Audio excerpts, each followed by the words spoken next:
जी। तो मैं कह रहा था, व्यास जी ने बतलाया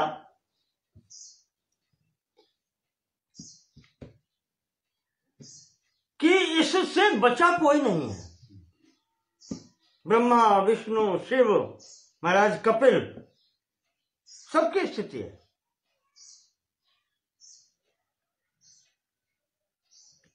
कभी कोई ऐसा होता है, जैसे शुक्राचार्य जी ने जब राजा ययाति को शाप दिया कि तुम बूढ़े हो जाओ,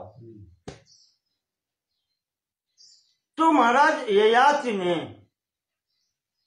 बदले में कुछ नहीं कहा और स्वीकार कर लिया शाप।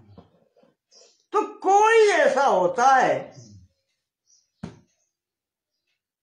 कि जो क्रोध न करे, और ये कश्चित सौम्यो भवेत् कश्चित क्रूरो भवति पार्थिवो स्वभाव भेदान नृपते कस्य दोषोत्र जा कल्प्यते। कहते राजन, स्वभाव सबका अलग अलग होता है। कोई स्वभाव से क्रोधी होता है, कोई स्वभाव से सौम्य होता है, अच्छा होता है, कोई स्वभाव से ही हो जाता है उस प्रकार से। किसका दोष दें? है तो सब इस सृष्टि में ही, दोष किसी का नहीं है।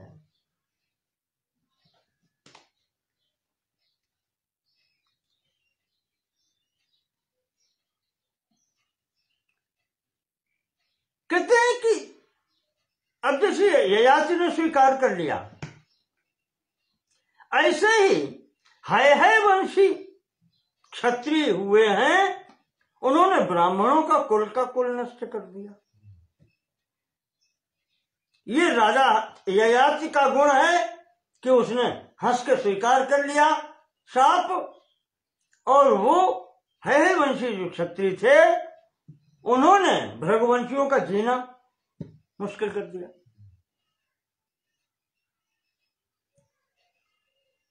तो कहते हैं कि ये सब होता है यहीं पर।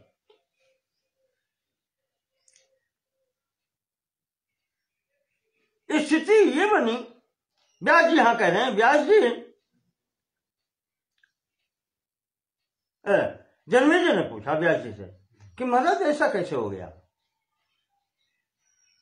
ये क्षत्रिय है वंशी क्षत्रिय थे कौन, कहां से आए, कौन है ये? तो व्यास जी उनको बतला रहे हैं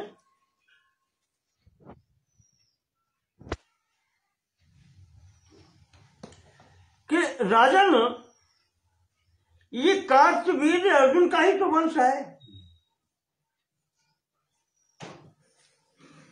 जिसको सहस्राबाहु अर्जुन कहा जाता है, उसी के वंश की घटना है।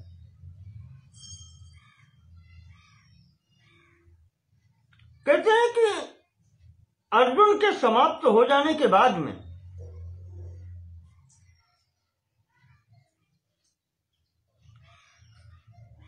यहां पर आया है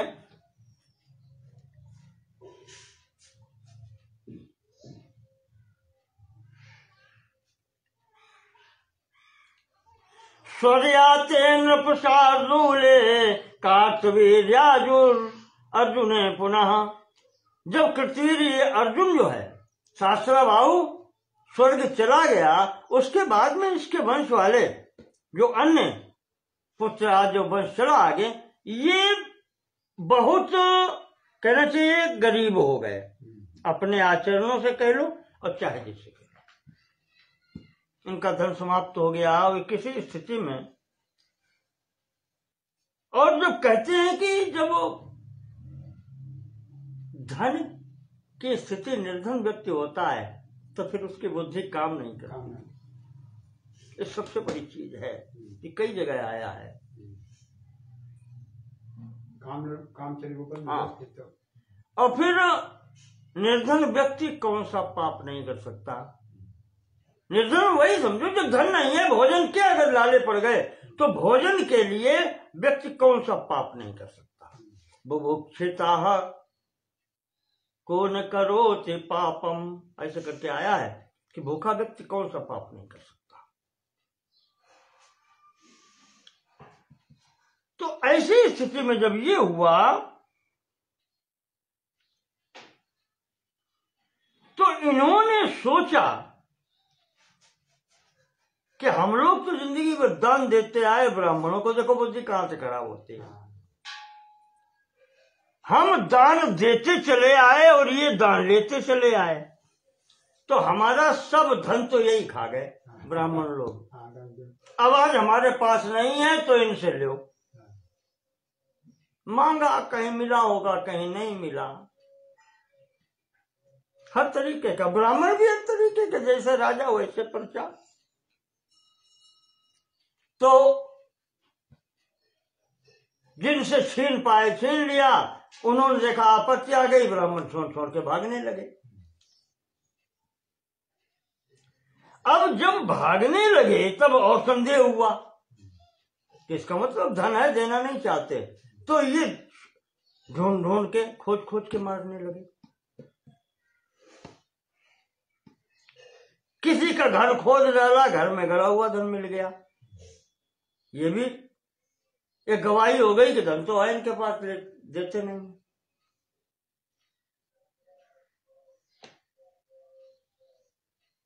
ये स्थिति बनी बाद में, जब राजा ही अराजक हो जाए फिर क्या करें। ऋषियों मुनियों ने आकर के इनको समझाया कि ब्राह्मणों का अपमान मत करो, ऐसा मत करो। इनको समझा करके शांत किया। कहा कि देखो, संसार में व्यक्ति पाप पुण्य तो करता ही है, हो जाता है, जानबूझ के मत करो। और जब पाप पुण्य हद से आगे बढ़ जाता है, अत्युग्र पाप पुण्य नाम फलम यही लभ्यते, पीछे बता चुके हैं कि जब उग्र पाप या उग्र पुण्य होता है फिर वो तुरंत फल देता है। अगर पुण्य है तो भी फल मिलेगा और पाप है तो भी तुरंत फल मिलता है। ब्राह्मणों का धन लेने का अधिकार तुम्हें नहीं है, क्षत्रिय ने तुम्हें नहीं दिया है। और जो वस्तु दान कर दी वो कोई भी स्थिति आए वो फिर ली नहीं जाती। ऋषियों ने कहा कि राजन, धन की तीन ही गतियां हैं, दान, भोग और नाश। शोधन धन्य प्रथम गति जाकी, धन वो अच्छा माना गया श्रेष्ठ है जिसकी प्रथम गति हो, यानी वो किसी की दूसरे की सहायता के लिए खर्च किया जाए। दान का मतलब जिसको आवश्यकता है उसको दिया जाए। शोधन धन्य प्रथम गति जाकी, वो धन्य है, वो सबसे श्रेष्ठ माना गया है। और जो इतना ना कर सके तो खुद जो कमा रहा है, कष्ट उठा रहा है, तो खुद भोग ही कर ले। दूसरी गति ये है कि अगर हमने कमाया है और हम कमा के दूसरे के लिए रख रहे हैं और हमें डॉक्टर ने कह दिया जौ की रोटी और चुरैया उबली,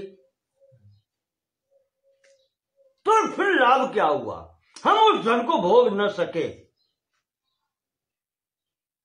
श्रीमद् भागवत के 11 स्कंद में आया है कि अर्थानाम अर्जने दुखम, धन के कमाने में कष्ट, उसके सुरक्षित रखने में कष्ट और उसके खर्च करने में कष्ट। उसमें सुख क्या है? और नहीं करोगे तो कोई छीन ले जाएगा। वही यहां कह रहे, दान, भोग या नाश तो फिर होना ही होना है। देखोगे बैठे बैठे दूसरे लोग भोग करेंगे, या कोई राजा छीन लेगा, या चोर ले जाएगा, या कोई भी ले लेगा, तुम्हारे पास नहीं रहेगा। तीन ही गति हैं, तो या तो दान कर लो या भोग कर लो, और नाश तो फिर होना ही है।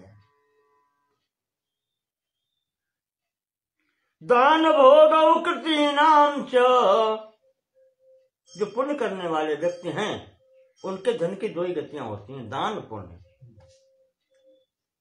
दान भोगो, दान हो जाए या भोग हो जाए, ये दो स्थितियां बहुत पुण्य करने वालों को, चित्त को शुद्ध रखने वालों की ही होती हैं। और नहीं तो नाश तो फिर सभी का होता है। नाशः पापात्म नाम किल, और पापी व्यक्ति जो है उनके धन का तो फिर नाश ही होता है, कोई और ही भोगता है।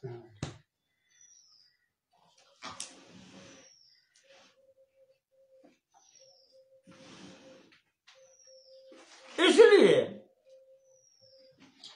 कहा गया है, व्यास जी बताते हैं कि जो व्यक्ति न तो दान देता है और न भोग करता है, ऐसे व्यक्ति को राजा को दंड देना चाहिए।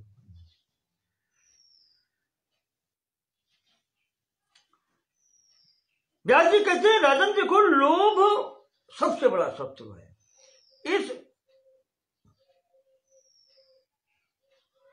लोभ पाप कर मूल, जेवस जन अनुचित करें, चरह विश्व प्रतिकूल। गोस्वामी जी ने भी लिखा है। इस लोभ के वशीभूत होकर के व्यक्ति क्या नहीं करता। वो ब्रह्म हत्या करता है, वो गुरु हत्या करता है, पुत्रों को कुछ भी कर सकता है वो लोभ के वश में होकर के। कोई ऐसा पाप नहीं जो वो कर नहीं सकता। मित्र को भी मार सकता है। जन्मेजय अपने में देख लो, राज्य का लोभ न होता तो कौरवों पांडवों के बीच में युद्ध क्यों? लोभ बस है। तो जन्मेजय जी पूछते हैं कि महाराज फिर इनकी रक्षा कैसे हुई ब्राह्मणों की? तो व्यास जी ने बताया कि कुछ स्त्रियां हिमालय की ओर भाग गई थीं। उन्होंने जाकर के भगवती की वहां पर आराधना की, और ये भृगुवंश की थीं स्त्रियां जो भगवती के शरण में गई, वहां पर इनकी आराधना करके वहां पर देवी की स्तुति की है। भगवती ने प्रसन्न होकर के आशीर्वाद दिया कि मेरा ही अंश तुम्हारे गर्भ से उत्पन्न होगा, वो तुम्हारे कुल की रक्षा करेगा। इस प्रकार से यहां पर देवी की प्रेरणा से उन्हीं स्त्रियों में से एक भृगुवंशी है यही, तो एक बालक उत्पन्न हुआ जिसका नाम औरव रखा गया।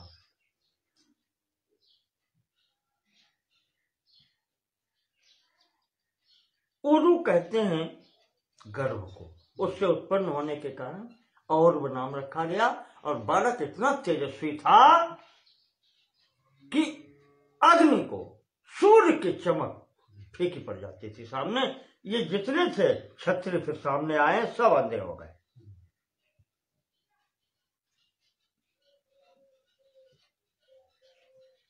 संपूर्ण क्षत्रिय समाज जो बच रहा था वो शरण में जाता है उस बालक की, तब उसने क्षमा किया है। ये आगे चल करके ये महर्षि हुए, बहुत बड़े ऋषि हुए। और वो ऋषि तब अब जन्मेजय जी ने पूछा कि ये है वंश कहां से आया महाराज जी, जो आपने बताया। तो व्यास जी बताते हैं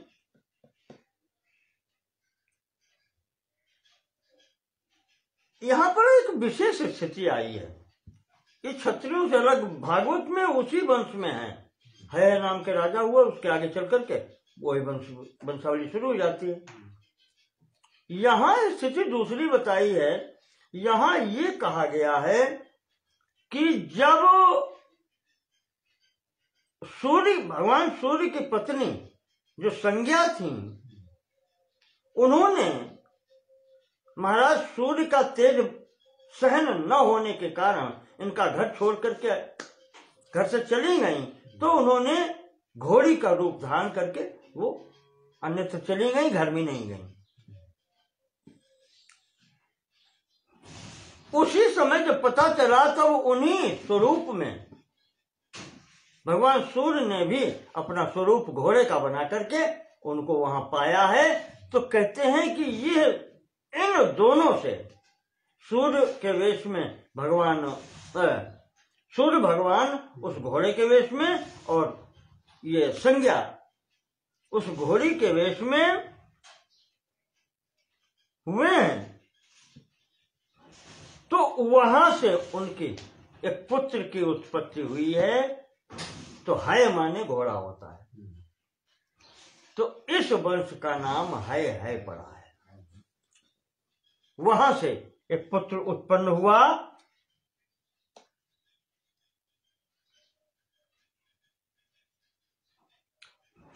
उसको हय कहा गया।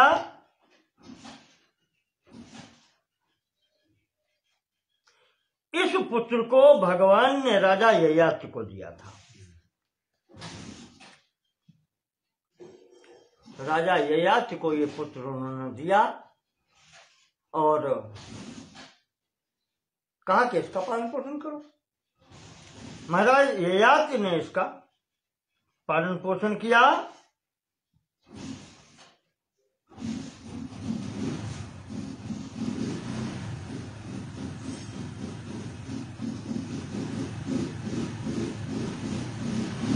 माफ कीजिएगा, क्षमा कीजिएगा, मैं कभी कभी ये दृष्टि दोष है, पुस्तक देखते समय अंतर पड़ जाता है कभी कभी। ये बालक जो भगवान ने दिया है ये ययाति के पुत्र हैं तुर्वसु,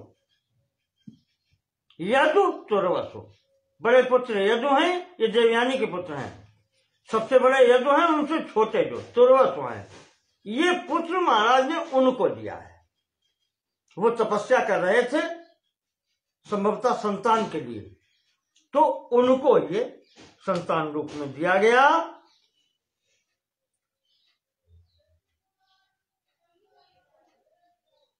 राजा ने तुर्वस ने इनका नाम एक वीर रखा। प्रथम राजा ये हय वंश के हुए, एक वीर उनका नाम रखा गया। और ये बालक अपने पिता यानी तुर्वस को सुख देने लगा, उनके पास ही ये रहा। विधिवत इसका पालन हुआ। महाराज जी ने तीसरे आश्रम को ग्रहण किया। जब तुर्वस जी ने वानप्रस्थ आश्रम में गए, तीसरा आश्रम, पहला ब्रह्मचर्य, दूसरा गृहस्थ, तीसरा वानप्रस्थ, तब उन्होंने इसको राजा बनाया, सिंहासन पर राज तिलक कर दिया और स्वयं चले गए।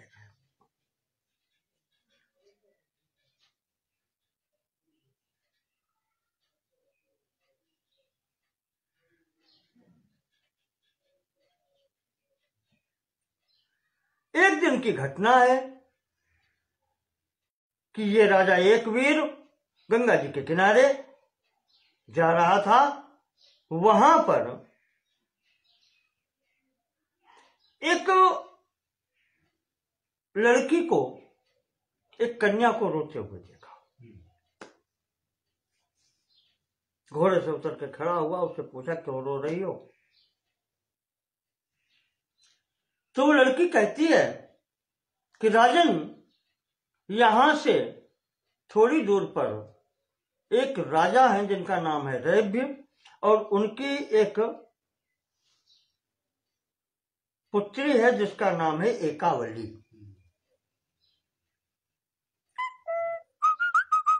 मैं उनके राजा के उनके मंत्री की पुत्री हूं। हम दोनों यहां पर आते थे गंगा स्नान करने के लिए। सब हुआ।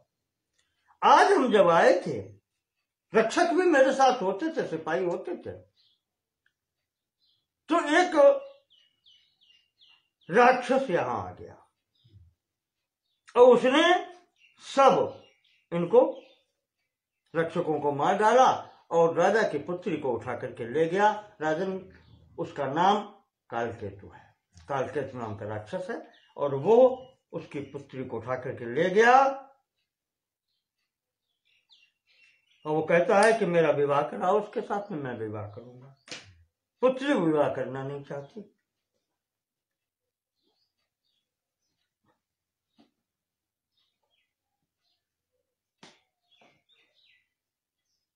उधर एकावली ने उसको जो उत्तर दिया,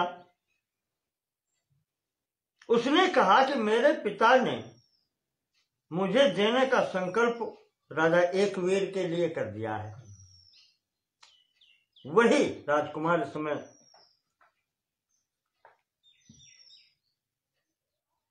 तो फिर भी अब वो काल के तो मान नहीं रहा महाराज, इसलिए मैं रो रही हूं। अभी ये परिचित नहीं है कि सामने कौन खड़ा है। बता दिया इसने, वो समझ गया एक वीर तो वो स्वयं है। तो वो कहते हैं कि है वंश में राजकुमार तो मैं ही हूं अकेला, दूसरा तो कोई है नहीं, एक वीर मेरा ही नाम है। अच्छा तुम बतलाओ वो है कहां। तो वो लड़की आगे आगे चलती है, रास्ता बतलाती है।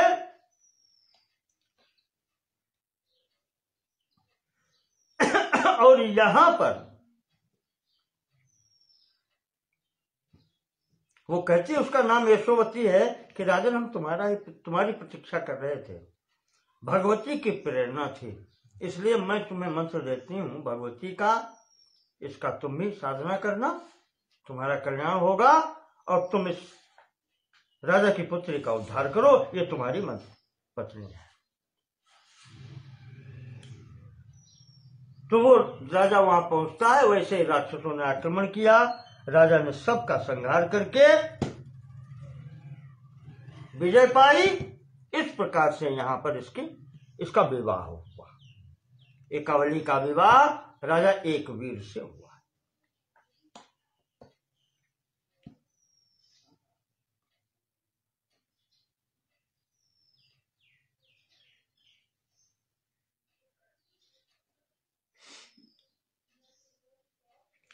तो ये उन्होंने सुनाया। और यहां पर ये बतलाते हैं महाराज जी कि इन्हीं महाराज एक वीर के पुत्र कृतवीर हुए, और इन कृतवीर के पुत्र जो हुए वो सहस्रबाहु अर्जुन हुए थे। ये शुरू से घटना बताई कि वंश कहां से आया। अब आगे जन्मेजय जी कहते हैं कि महाराज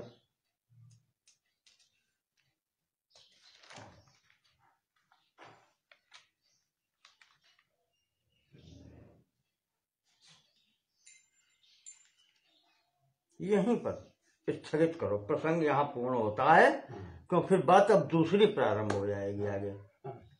तो आप सबके समक्ष हम इसको यहीं पर प्रसंग रोकते हैं, और इसके आगे का प्रसंग हम आपको कल के खंड में बतलाएंगे। यहां पर हम 23वें अध्याय तक पहुंचे। चतुर्विंश अध्याय 24वें अध्याय से महामाया का तो गुणगान हो ही रहा है। नारद जी की व्यास जी का संवाद भी यहां पर होगा, और यहां पर धृतराष्ट्र और पांडु कैसे उत्पन्न हुए उनकी भी थोड़ी सी बात आएगी। व्यास जी अपनी बात भी बताएंगे, अपना मोह भी तो बताएंगे व्यास जी, और गुरु जी का नारद जी का मोह भी बताएंगे। तो यहां से आगे की कथा कल हम आपको सुनाएंगे, कल के खंड में। इसलिए आज यहीं पर स्थगित करते हैं। बोलिए जगदम्बा महामाया जगत जननी की जय हो। नमो नमः सर्वेषां।